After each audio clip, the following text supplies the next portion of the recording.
জিজ্ঞাসা করেন খ্রিস্টানকে, বলবি ইলাই, কোরআন জানাচ্ছে আল্লাহ তাকে আসমানে উঠিয়ে নিয়েছেন। এটা আমাদের আকীদা, কিন্তু খ্রিস্টানদের আকীদা এটা না।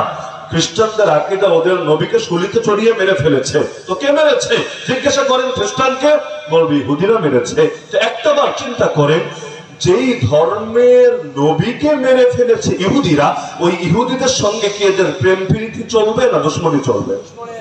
এই যে আমাদের গরম সুন্নি ভাইয়ের, হয়তো এখানেও আছেন আমি জানি না, আমাদের বিরুদ্ধে যত গালিগালাজ করে, যত প্রোপাগান্ডা চালায়, শিরোনাম কিন্তু এটাই ব্যবহার করে যে এরা নবীজির দুশমন। বলে না নবীজির দুশমন। যদিও আমাদের বুকে রক্ত ঝরে নবীর ইজ্জত হেফাজতের জন্য, যদি আমাদেরকে বছরের পর বছর জেল খাটা লাগে আল্লাহ নবীর আদর্শ হেফাজতের জন্য, এমনকি বাংলা জমিনে যতবার বাতিলের চক্ষু শুনে পরিণত হওয়া লেগেছে, সবচাইতে বেশি বাতিলের চক্ষু শুনে পরিণত হতে হয়েছে আমাদেরকে। এমনকি আমাদের আলেম ওলামারা আজও পর্যন্ত পড়ে আছে কারাগারে। আরে কিসের জন্য? আবু জাহালের দালালি করার জন্য তো না, ফেরাউন নমরুদের আদর্শ মানার জন্য তো না, ইয়াজিদের পথকে নিজের পথ বানানোর জন্য তো না, বরঞ্চ সেই নবী, সেই নবীর সাহাবী, সেই নবীর আহলে বাইত, সেই নবীর খুলাফায়ে রাশিদিনের পথে চলার জন্যই তো এত এত জুলুম সওয়ার পরও, এত এত আগ্রাসন সওয়ার পরও আমাদেরকে গালি দেয় যে আমরা নবীর দুশমন। তো মানলাম তর্কের খাতিরে যে তোমাদের এত ক্ষোভ এই কারণে যে আমরা নবীর দুশমন, তর্কের খাতিরে মানলাম। তো যারা আল্লাহর নবীজির দুশমন, যদিও আমাদের বুকে রক্ত ঝরে নবীর ইজ্জত হেফাজতের জন্য, যদি আমাদেরকে বছরের পর বছর জেল খাটা লাগে আল্লাহ নবীর আদর্শ হেফাজতের জন্য, এমনকি বাংলা জমিনে যতবার বাতিলের চক্ষু শুনে পরিণত হওয়া লেগেছে, সবচাইতে বেশি বাতিলের চক্ষু শুনে পরিণত হতে হয়েছে আমাদেরকে। এমনকি আমাদের আলেম ওলামারা আজও পর্যন্ত পড়ে আছে কারাগারে। আরে কিসের জন্য? আবু জাহালের দালালি করার জন্য তো না, ফেরাউন নমরুদের আদর্শ মানার জন্য তো না, ইয়াজিদের পথকে নিজের পথ বানানোর জন্য তো না, বরঞ্চ সেই নবী, সেই নবীর সাহাবী, সেই নবীর আহলে বাইত, সেই নবীর খুলাফায়ে রাশিদিনের পথে চলার জন্যই তো এত এত জুলুম সওয়ার পরও, এত এত আগ্রাসন সওয়ার পরও আমাদেরকে গালি দেয় যে আমরা নবীর দুশমন। তো মানলাম তর্কের খাতিরে যে তোমাদের এত ক্ষোভ এই কারণে যে আমরা নবীর দুশমন, তর্কের খাতিরে মানলাম। তো যারা আল্লাহর নবীকে নিয়মিত গালি দেয়, আল্লাহর নবীর নামকে পৃথিবী থেকে বিতাড়িত করতে চায়, আল্লাহর নবীর আদর্শকে, তার রেখে যাও ইসলামকে দুনিয়া থেকে নিশ্চিহ্ন করতে চায়, তাদের বিপক্ষে তো খুব আরো বেশি থাকা দরকার ছিল, জজবা আরো বেশি থাকা দরকার ছিল। তাদের বিরুদ্ধে হাতে হাত রেখে কাঁধে কাঁধ মিলিয়ে জিহাদের ময়দানে নেমে আসা দরকার ছিল। কই সেখানে তো নামতে দেখা যায় না। তবে সব ক্ষোভ কি এখানে দুর্বলের বিপক্ষে? আমার লজিকে ধরে না। 2021 সালে একসঙ্গে 1300 আলেম যখন বন্দী হলো, যার মধ্যে ধরেন আমরাও আছি, ওই সময় আমাদের এক শ্রেণীর ভাই টিটকারি মেরে বলল আমাদের পীরের বদদোয়া লেগেছে। এগুলো নবী আর আহলে বাইতের সামনে গোস্তাখির কারণে হয়েছে। বলে নাই কোন কোন দোকানের মিষ্টি পর্যন্ত খালি করে ফেলেছে। এত খুশি, এত খুশি যে কি জানি একটা অর্জন করে ফেলেছে। মানে নিজেরা তো কিছু করতে পারবে না, ওই সাহসও নাই, ওই মুরদও নাই। কারণ ওরা হলো মেও টাইগার। মেও টাইগার বুঝেন তো, মানে হঠাৎ দেখলে শুনতে বিশাল টাইগারই মনে হয়, কিন্তু সামনাসামনি জীবনেও ধরে আনতে পারবেন না।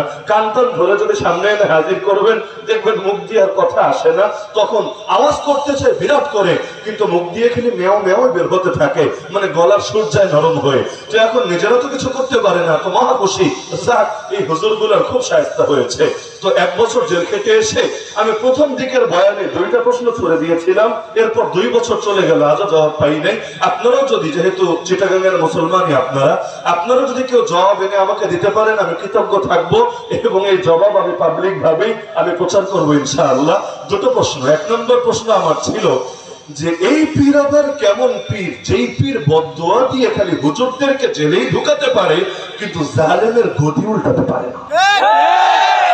আরে পীরের বদদোয়া যদি আমাদের উপর চলে তো চলো, কিন্তু তার চাইতে বেশি জুলুম যারা করে, এমনকি আমাদের হাতে হাত করা যারা বাঁধে, বদদোয়া কি ওখানে গেলে ডাউনলোড ফেল দেখায়? সেখানে কি নেটওয়ার্ক স্লো হয়ে যায়? 4G কি 2G তে নেমে আসে?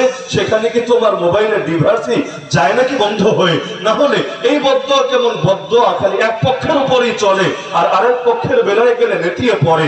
এই রকম বদদোয়ার কথা তো আমরা জানি না। তো তোমাদের পীরের বদদোয়া যদি এত পাওয়ার থাকে, একটু হাত ধরে পা ধরে অনুরোধ করো কিছু বদদোয়া যাতে ওদের বিপক্ষেও প্রদান করে। দ্বিতীয় কথা হলো, বুঝলাম আলেম ওলামাদের কারাবন্দী হওয়াটা বদদুয়ার ফসল, কিন্তু আপনারা সাক্ষী, গোটা দেশ সাক্ষী, এবং যারা বাংলা ভাষা বলছে এমন দুনিয়ার প্রতিটা মানুষ সাক্ষী। যেই সমস্ত আলেমরা কারাগারে ঢুকেছে, যেই পরিমাণ জনপ্রিয় অবস্থায় ঢুকেছে, বের হওয়ার পর জনপ্রিয়তা তো ওই পরিমাণই আছে নাকি এর চাইতে হাজার গুণ লক্ষ গুণ বেড়েছে? এমনকি ধরেন মাওলানা মামুনুল হক সাহেব আজও কারাগারে বন্দী। আল্লাহ যদি চান হয়তো আগামী সপ্তাহখানেকের মধ্যে আল্লাহ চাইলে তাকে আমাদের বুকে ফিরিয়ে দিতে পারেন, আমরা আশা রাখি, দোয়া করি।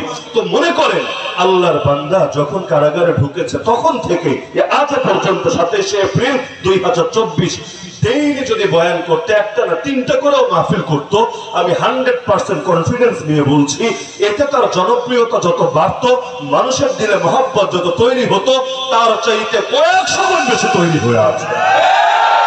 কারণ মহব্বত দেন কে? মূলত টাকা কারো মহব্বত আনতে পারে না, ক্ষমতা মহব্বত আনতে পারে না, মুখের বাণী অথবা গায়ের বল মহব্বত আনতে পারে না। সেই হাদিসে আছে প্রথমে মহব্বত করেন আল্লাহ নিজে, এরপর জিবরিল আমিনকে ডেকে বলে, জিবরিল আমি ওরে মহব্বত করি, তুইও কর না। জিবরিল আমিন তাকে মহব্বত করে, এরপর আসমানে গিয়ে ঘোষণা দেয়, আরে ফেরেশতারা কি করো তোমরা? আল্লাহ নিজে ওই বান্দাকে মহব্বত করে, আল্লাহ মহব্বত করার কারণে আমি জিবরিল তাকে মহব্বত করি। তোমরা পিছিয়ে থাকবো কোন দুঃখে? তোমরাও মহব্বত করো না। এরপর আসমানের ফেরেশতা জমিনে নেমে নেমে ঘোষণা দিতে থাকে, এই কান দিয়ে শুনি না, তাতে কি? এই কানে ঠিকই ঢুকে যায়, অন্তরের মধ্যে ঠিকই পৌঁছে যায়। কারণ এই কান দিয়ে শুনলে যতটা বিশ্বাস করতাম, আল্লাহর কসম নবীর জবান থেকে যখন জেনেছি এর চাইতে হাজার গুণ বেশি বিশ্বাস করেছি। আমার এই কান ভুল করতে পারে, আল্লাহর নবীর হাদিস কখনো ভুল হতে পারে না। নবী জানিয়ে দিয়েছেন। আসমানের ফেরেশতা জমিনে এসে তখন ঘোষণা দিতে থাকে, আসমানে সবাই মহব্বত করে ফেলেছে তাকে, তোমরা আর বাকি থাকবো কোন দুঃখে?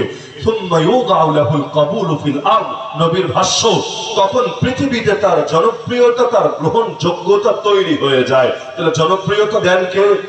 গ্রহণযোগ্যতা দেন কে? মানুষের দিলে মহব্বত ঢেলে দেন কে?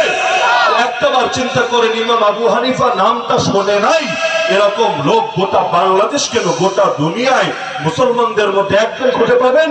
কিন্তু ইমাম আবু হানিফাকে জেলে ঢুকিয়ে খাবারে বিষ মিশিয়ে মেরেছিল যে শাসক, তার নামটা পারলে একজন দাঁড়িয়ে বলেন? আলেম ওলামারা হয়তো বললে বলতে পারবে, সাধারণ মানুষ ওই নামই তো আলোচনায় আসে। আলেমরা কারাগারে ঢুকেছে, যেই পরিমাণ জনপ্রিয় অবস্থায় ঢুকে